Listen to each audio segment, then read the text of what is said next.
혹시 거실에서 TV를 시청하실 때 어떻게 시청하시나요?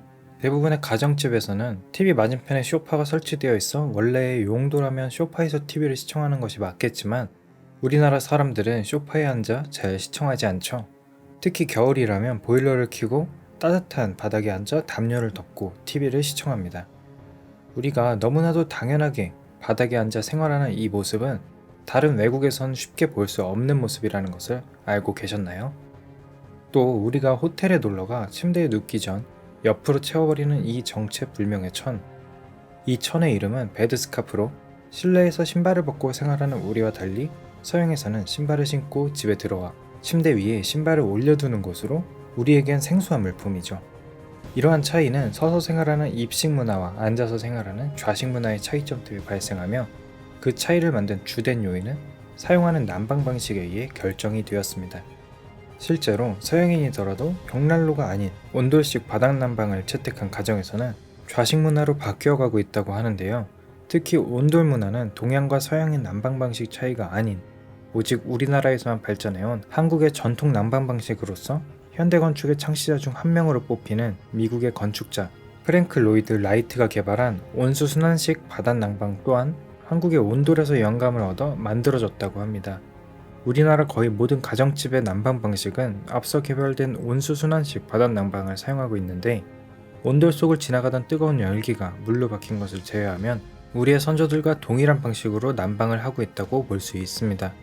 그만큼 우리의 온돌은 현대인의 눈으로 볼 때에도 효율적인 난방 방식이고 이런 온돌의 우수함은 학창시절 교과서에서도 빠짐없이 배우는 내용이죠.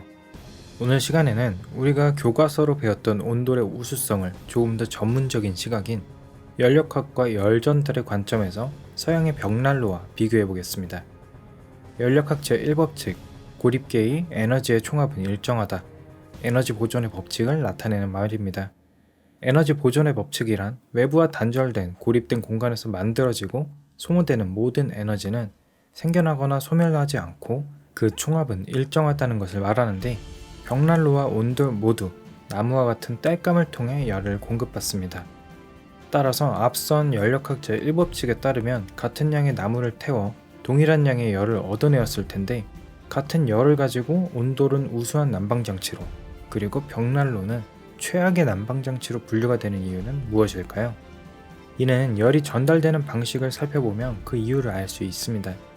우리가 캠프파이어를 할 때 불의 주위로 다가가면 따뜻한데 일정 거리 이상 가까워지면 굉장히 뜨겁고 반대로 조금만 멀어지면 제대로 열이 전달되지 않는 것을 느낄 수 있는데요.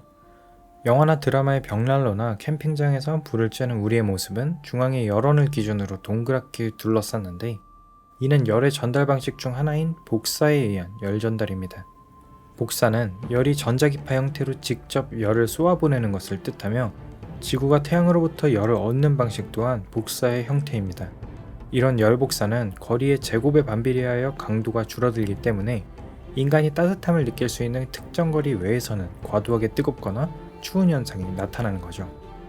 그런데 열을 전달하는 방식에는 복사뿐만이 아닌 전도와 대류도 있습니다. 벽난로는 열이 전달되는 세 가지 전도, 대류, 복사 중 복사 에너지만 사용하였고 온돌은 열원에서 직접 쬐는 복사 에너지는 없는 대신 전도와 대류를 통해 난방을 하며 여기서 오는 차이점으로 난방 효율이 달라지게 되었습니다. 우리가 요리를 할 때를 떠올려보면 이 세 가지의 열 전달 방식을 쉽게 이해할 수 있습니다. 가스레인지에 불을 켜면 불빛이 보이는 사방으로 열기가 느껴지는데 이 에너지가 복사이고 불이 직접 냄비와 닿아 온도가 올라가는 현상은 전도, 그리고 물이 가열되며 냄비 아랫부분의 뜨거운 물과 상부의 차가운 물이 서로 섞이는 현상이 바로 대류입니다. 상황에 따라 다르겠지만 방 안이라는 공간을 따뜻하게 만드는 관점에서 벽난로의 복사 방식은 굉장히 비효율적입니다. 복사로 전달되는 에너지는 불을 지피며 만들어진 에너지의 약 10% 정도밖에 되지 않으며 나머지 90%는 모두 굴뚝을 통해 외부로 버려집니다. 그나마 1800년대에 들어 벽난로의 모양을 직각에서 유선형으로 바꾸며 열 효율을 획기적으로 상승시켰지만 턱없이 부족했습니다. 반면 온돌은 복사 에너지를 난방에 사용하지는 않지만 나머지 90%의 열기를 바로 배출하지 않고 집안 곳곳을 순환하며 열을 전달했습니다. 심지어 불을 지피는 아궁이는 부엌에 설치되어 요리를 한 후 남은 폐열이 난방에 재활용된 것이죠. 이런 온돌의 단면 모습을 보면 학창시절 왜 과학적이라고 배웠는지 알 수 있습니다. 열의 전도는 전달되는 단면의 두께와 재질에 큰 관련이 있는데, 아궁이에서 바로 나온 뜨거운 열기와 바닥을 순환한 후 빠져나가기 직전에 상대적으로 차가운 공기 간의 온도차를 바닥의 두께로 조절했습니다. 뜨거운 공기가 처음 만나는 아랫목에는 두껍게 만들어 단열 효과를 크게 만들었고, 온도가 떨어진 윗목에는 얇은 바닥으로 열이 바로 전달될 수 있도록 만들었죠. 또한 벽난로는 불이 꺼져 열원이 사라지는 순간 더 이상 따뜻함을 줄 수 없지만, 온돌과 같이 전도의 방식으로 바닥에 열이 전달되면 밤사이 불이 꺼져 더 이상 열 공급이 없더라도 오랜 시간 온기가 유지될 수 있는데, 그 이유 또한 바닥에 두꺼운 온돌이 열을 머금고 있었기 때문입니다. 우리가 고기를 먹을 때 무쇠 후라이팬으로 구우면 열 전달이 빨리 되어 금세 뜨거워지기는 하지만, 돌판은 느리게 달궈지는 대신 오랜 기간 열기가 남아있는 것과 같은 원리이죠. 이렇게 바닥으로 전달되어 올라온 열기는 방 안의 공기를 대류시키며 모든 방의 공기를 고르게 가열합니다. 그런데 놀라운 점은 열 전달 측면에서 더 높은 효율을 가지는 것뿐만 아니라 온돌은 유체학적으로도 굉장히 우수하다는 점입니다. 아시다시피 불과 따뜻한 공기는 위로 상승하려는 경향을 보이는데, 이 상승하려는 힘을 억누르고 가로의 방향으로 보내는 것이 절대로 쉬운 것이 아닙니다. 조금이라도 잘못된 설계가 이루어졌다면 뜨거운 열기와 가스는 온돌로 향하지 않고 아궁이를 통해 나왔을 수도 있죠. 온돌 방식에서는 사람이 거주하는 공간에 연기가 들어오지는 않지만, 서양의 벽난로와 같은 구조에서는 연기가 역류했다면 방 안의 모두가 일산화탄소 중독으로 사망할 수도 있었기 때문에, 벽난로의 구조에서는 가스의 폐열을 재활용하기보다 그대로 배출하는 것을 택했습니다. 뿐만 아니라 온돌에서는 굴뚝으로 연기가 배출되기 직전 고래개 자리라는 형상으로 와류를 만들어 마지막 남은 열까지 최대한 회수하여 난방에 활용할 수 있었죠. 기본적인 유체역학적 지식이나 현대의 전산 유체역학 기술이 없이 오로지 경험만으로 이렇게 효율적인 난방장치를 만든 것은 선조들의 수많은 시행착오를 통해 만들어진 결과물입니다.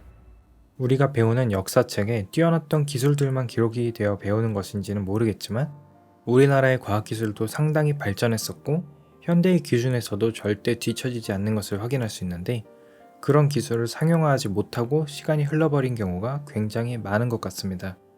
온돌 또한 우리가 직접 온수 순환식 바닥 난방으로 바꾸어내지 못한 것이 굉장히 아쉽습니다. 앞으로는 우리의 기술을 우리가 직접 발전시키고 상용화하며 기술 강국으로 발돋움했으면 좋겠습니다. 그럼 오늘 영상은 여기까지입니다. 다음번엔 더욱 흥미로운 영상으로 다시 찾아뵙겠습니다. 감사합니다.